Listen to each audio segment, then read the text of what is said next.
नमस्कार मित्रांनो, आज आपण थोडक्यात जाणून घेऊया डिपॉझिटरीबाबत। मित्रांनो, डिपॉझिटरी म्हणजे जिथे आपले जे शेअर्स खरेदी विक्री करतो ते आपले इलेक्ट्रॉनिक फॉर्म मध्ये सेव्ह केले जातात।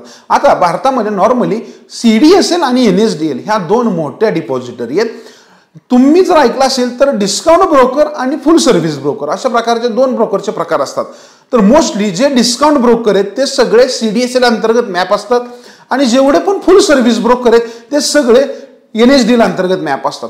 आता तुम्ही तुमचे काही शेअर्स खरेदी विक्री करताय ते जसे तुमच्या ब्रोकरच्या ऍप्लिकेशन मध्ये दिसतात तसेच तुमच्या जे काही डिपॉझिटरी आहे सीडीएसएल किंवा एनएसडीएल त्याच्या अंतर्गतही दिसतात। आणि हे समजून घेण्यासाठी आजच त्यांचं ऍप्लिकेशन डाउनलोड करा आणि तुमचं रजिस्ट्रेशन करून तुम्हीही तुमचे शेअर्स पहा।